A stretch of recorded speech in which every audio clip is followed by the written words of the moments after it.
He never broke my heart, but he also never made it feel full Reddit story. Some heartbreak isn't loud. It doesn't come with betrayal, cruelty, or a door slamming shut. It comes from feeling nothing at all. No deep hurt, no screaming matches, just silence where connection used to be. And one day, you're lying next to someone who says they love you, and wondering why it feels like you're sleeping beside a stranger. This is the story of Clara and Noah, a love that was calm, consistent, and quietly fading. A relationship that never exploded, but slowly unraveled until Clara finally admitted being comfortable isn't the same as being fulfilled. Clara met Noah at work. They weren't in the same department but shared coffee breaks and glances in the hallway. He was easy to be around, smart, grounded, a little shy. She liked that he didn't try too hard, that he remembered her tea order, that he noticed when she got quiet and didn't press, just sat with her. They started dating 6 months later. It was simple. No games, no drama. He texted back, made dinner once a week, met her friends, held her hand during movies. Everything looked right. But after a year, Clara started feeling hollow. Noah didn't do anything wrong, but he also didn't do much at all. He was consistent, but not curious, present, but not emotionally available, kind, but not engaged. They stopped having real conversations. She'd share things that mattered to her, and he'd nod. Ask about his day, he'd say, "It was fine." She once cried during a documentary. He reached for the remote. She once said, "I feel lonely even when I'm with you." He kissed her forehead and said, "Don't overthink things." And slowly, she stopped trying, stopped initiating deep conversations, stopped asking to be touched in ways that made her feel known, stopped expressing needs she knew would be met with blank stares and gentle smiles. She told herself this was maturity, that not all love had to be dramatic, that peace was better than passion. But one night, as she sat across from him at dinner watching him scroll through his phone, listening to the clink of silverware in silence, she whispered in her head, "This isn't love. This is maintenance." She didn't leave right away. She waited, hoped, asked one last time, "Do you think we've changed?" He shrugged and said, "I think we're comfortable." And that was the moment she knew. She didn't want to be comfortable. She wanted to be felt, held, understood. And not once had she ever truly been. That night, she wrote him a letter. It said, "You never hurt me, but you never truly held me either. You gave me presence without passion, peace without depth, routine without intimacy. And I can't keep living beside someone who doesn't reach for me with both hands." She left it on the counter, and for once didn't stay to soften the goodbye. Clara and Noah's story is for anyone who's ever stayed in a relationship that felt fine, but never felt full. Who's ever said, "They're good to me," while secretly wondering, "Why do I still feel so alone?" Here's the truth. A relationship that doesn't hurt you can still break you, just slowly, quietly, softly enough that you doubt your own sadness. Love is not just about staying. It's about showing up, emotionally, intentionally, fully. You deserve more than comfort that doesn't move you.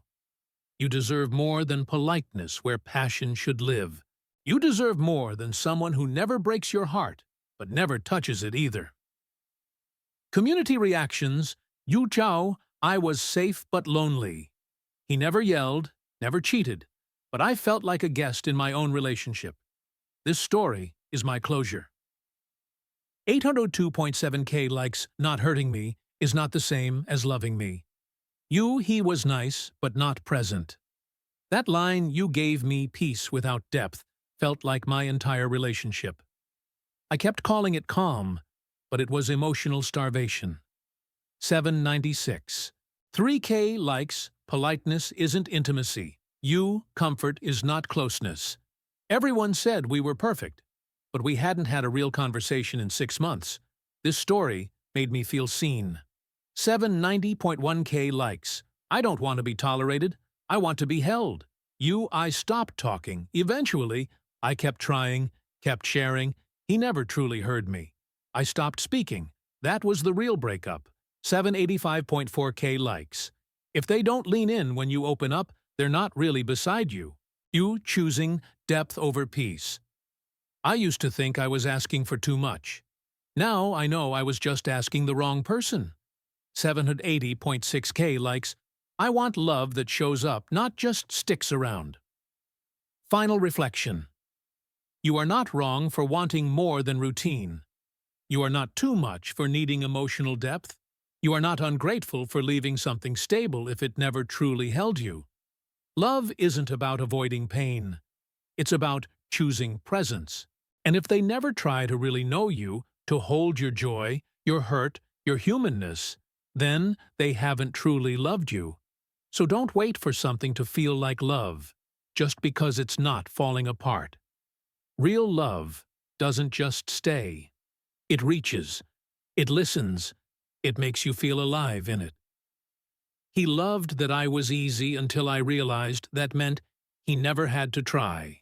Some heartbreak doesn't come from being mistreated. It comes from being undervalued gently. Not through insults, but through indifference. Not through absence, but through emotional laziness. They say they love you because you're easy, because you don't ask for much, because you're so chill, so supportive, so low maintenance. But one day, you wake up and realize you've made it so easy for them. They've forgotten they ever needed to try. This is the story of Layla and Ben, a love story that was steady on the surface and quietly imbalanced underneath. A story about how Layla learned to stop calling emotional neglect simplicity and started asking for more. Layla met Ben at a friend's rooftop party. He offered her the last slice of pizza without being asked. She liked the way he talked about music, like it meant something deeper than sound. They started dating a few weeks later. Ben was thoughtful, cool-headed, never argued, never raised his voice. When Layla brought up her past, he nodded. When she cried during a film, he kissed her forehead and said, "You feel a lot. I like that about you." She felt seen at first, but over time, things started to ache in places that didn't have words. Ben never remembered the little things, not because he didn't care, but because he didn't need to. Layla didn't complain, didn't demand. When he forgot their anniversary, she smiled and said, "It's okay." When he didn't ask how her day went, she figured he was tired. When he zoned out while she talked, she blamed herself for oversharing. And he told her she was the easiest person he'd ever loved. She wore that like a compliment, until it started to feel like a warning. One night she watched him talk passionately with a stranger at a dinner party. About his goals, his past, his childhood. Things she had waited months to hear about. Things he always told her he wasn't ready to talk about. And it hit her. She hadn't made things easy. She had made things comfortable for him. At the cost of her own needs. She brought it up that night. Told him she felt invisible sometimes. That she didn't feel held. He looked confused. Said, "But you've never said anything was wrong." And that was the moment she realized he loved how she made him feel. But he had never once asked how she was feeling. She didn't cry. She just got quiet. Because she finally understood being easy to love had made her easier to forget. The next morning she left a note on the kitchen counter. It read, "You said I was the easiest person you've ever loved. But it turns out you were the hardest person I ever asked to love me. Back in the same way." And I'm tired of being effortless to someone who never made an effort. Layla and Ben's story is for anyone who has ever been the emotionally accommodating one, who learned to be chill to keep the peace, who gave grace on repeat, who made love simple for someone at the cost of being seen in full. Here's the truth. Being easy to love should never mean being easy to ignore. You shouldn't have to shrink your voice to feel appreciated. You shouldn't have to silence your needs to stay lovable. You shouldn't have to be effortless to be enough. Real love doesn't thrive on your emotional minimalism. It thrives on mutual awareness, and you deserve someone who listens when it's not convenient, who asks even when you're quiet, who makes an effort, not just because you require it, but because they care to. Community reactions to Easy to Be held that line. You were the hardest person I ever asked to love me back in the same way. Broke me. That was my entire relationship. 821.6K likes he said, I was easy. But really, I was just quiet about how much it hurt. I was effortless. To him, I never asked for anything, and somehow still felt like I was asking for too much. 814.9K likes. They love how little you need until you actually ask for more. You no more chill girlfriend. Being low maintenance made me disappear in my own love story. This helped me reclaim my voice. 809.2K likes. Stop being proud of not needing anything. I want to be seen fully. He never checked in, because I never made a scene. I was always okay, until I wasn't. 803.7K likes. Being calm doesn't mean I'm content. You choosing love with effort. He said I was easy to love, but he never worked for it. I want someone who chooses me intentionally. 798.5K likes. Love isn't real if it only flows in one direction. Final reflection. You are not too much for wanting more. You are not ungrateful for wanting effort, attention, emotional presence. You are not difficult just because you finally stopped pretending you were always fine. You don't have to earn love by being quiet, or simple, or endlessly chill. You deserve to be met, not just received. Because real love doesn't rest in comfort. It moves. It reaches. It shows up even when you never ask. I tried to save us, until I realized I was the only one fighting. Some heartbreak doesn't come from a single moment. It comes from 1,000 small ones, from every silence that follows a vulnerable question, from every moment you compromise because you're scared to lose them, from every night you stay awake thinking, if I just loved them better, maybe this will feel like love again. And one day you stop trying to fix the cracks, because you finally realize you're the only one holding the pieces. This is the story of Nora and Tyler, a relationship that started with magic, faded into maintenance, and ended in clarity. A love story Nora kept trying to repair until she saw that he stopped building a long time ago. Nora met Tyler at a friend's wedding. He spilled wine on her dress, panicked, and offered to replace it before even learning her name. She laughed. He blushed. They danced barefoot before dessert. By the end of the night, he was telling her she had kind eyes and dangerous patience. She didn't know then how prophetic those words would be. They fell in love quickly. Weekend road trips, matching toothbrushes, inside jokes carved into texts and coffee cups. For a while, everything felt easy. But slowly, the easy turned into effortless from him and effortful from her. He stopped planning dates. She filled the calendar. He stopped texting first. She kept the conversations alive. He stopped reaching out when something felt off. She scheduled us talks to fix what he no longer noticed. And every time she brought it up, he'd say, "You always worry too much." Or, "Why can't we just enjoy what we have?" And because she loved him, and remembered who he used to be, she stayed.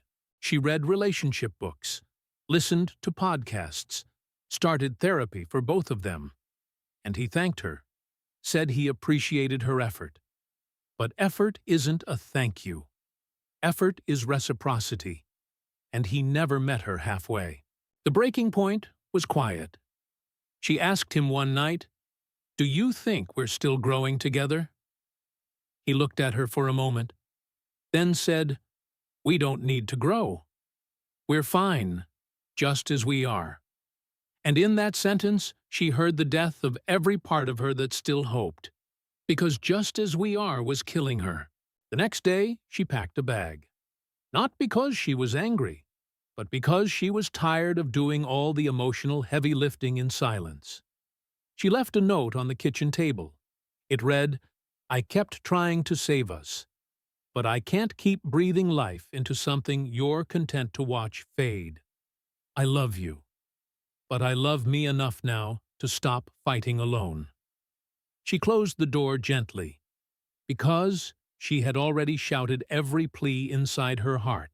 Nora and Tyler's story is for anyone who's ever kept a relationship alive by sheer willpower, who thought, if I just love harder, this will feel better.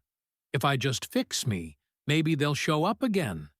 If I hold on, they'll remember how to hold me too. But here's the truth. You can't save a relationship by yourself. Love isn't supposed to feel like a second job. You're not supposed to constantly perform CPR on a connection that flatlined months ago.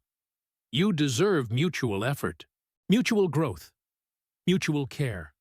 And if you're the only one trying to repair what's broken, you're not in a partnership. You're in an emotional performance with no co-star. Community reactions, UIBDU Fallon was the only one trying that line. You're content to watch this fade cut me deep. I fought for both of us. He barely noticed. 841.3K likes. Don't call it love if you're the only one fighting for it. I stayed too long for the memory. He wasn't cruel. He was just passive. I stayed because I loved who he used to be. 836.8K likes. You can't fix someone's silence with more effort. I wrote our whole story alone. I planned, reached, cried, grew. He just stayed still. This story is exactly what I lived. 829.2K likes. Love shouldn't feel like you're carrying it uphill alone. You let go of one-sided hope. She left with grace. That's how I want to go too. Not because I stopped loving, but because I finally started loving me more. 822. 9K likes. You can't pour from a cup no one bothers to refill. You choosing peace over persistence. I stopped begging for effort. This story reminded me why that was the strongest thing I ever did. 818.6K likes. Trying alone isn't love, it's survival. Final reflection. You are allowed to stop trying. You are allowed to stop fixing. You are allowed to stop being the only one holding everything together. Because love isn't proven in how long you suffer. It's proven in how you show up together. So if you've been the one fighting for connection in a one-sided war, here's your permission to lay down your arms. You're not giving up. You're letting go of what never held you back.